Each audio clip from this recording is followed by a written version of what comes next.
should governments play in Islamic reform? I mean, I would argue that governments are one of the most important things that Muslim jurists attempted to address was the limits of government. And Muslims traditionally were very libertarian in their approach. They did not like, our jurists did not like, they didn't work for governments. And we had a separation of powers in the sense that the legislative body was in the jurists, and the jurists were independently working. Islamic Sharia arises completely independent of government support. The great jurists were actually Malik, Ahmad ibn Hanbal, Abu Hanifa, Imam Shafi, all spent time in government jails. All of them. And these were the great founders of the Sunni tradition. And the Shia also have a tradition of persecution at the hands of government as well. In some ways, far worse than anything the Sunnis ever suffered. So Muslim jurists were always very wary of government. One of the things about that nothing taints a reputation more in our community than an association with a government. You lose your credibility. When I went into the White House, and I was just a guest, they didn't pay me, I didn't get any money. Maybe I should have asked for something because it was just, but that did more to tarnish my reputation amongst a large segment of the Muslim community, because Muslims are very wary of any scholar who associates closely with a government, and they always have been.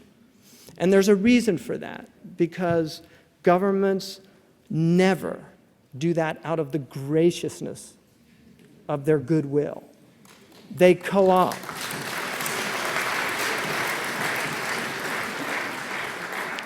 And when George Bush made a reference to "we're not at war with Islam," the CNN camera immediately flashed on me, which made me realize that was pre-planned. So we do have a state press. They called it Pravda in Russia. We call it CNN. But these are the problems that we have to deal with. Now, our Prophet said the worst scholars are those at the doors of rulers, and the best rulers are those at the doors of scholars. My own teacher, Shaykh Abdullah bin Bayya, said the first is restricted, and the second is absolute. What that means in usuli language is that the first is not an absolute statement, because it's dependent on the intention of the scholar.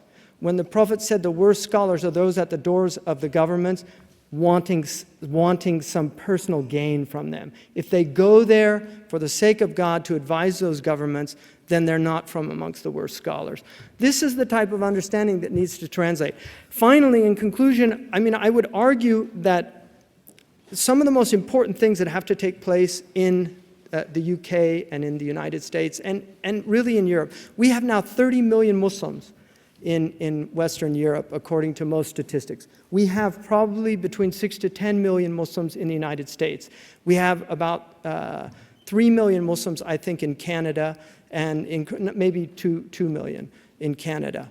But we have close to 500,000 in Toronto. They make 10% of the population in Toronto. In Philadelphia, America's first capital, we have 10% Muslims now.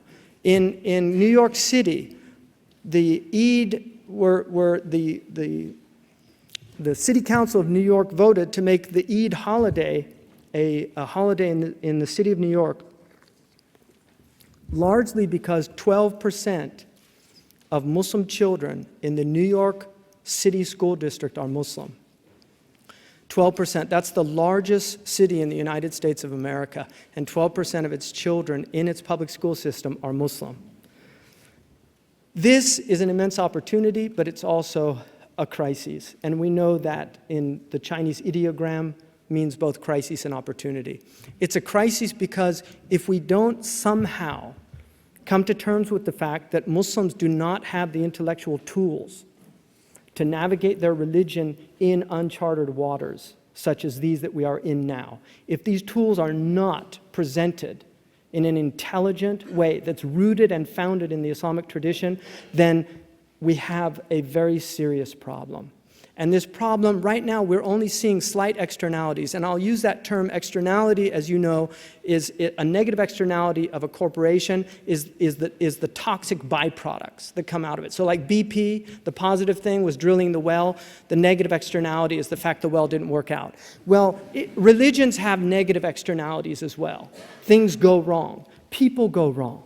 We have Muslims that are negative externalities for the social body.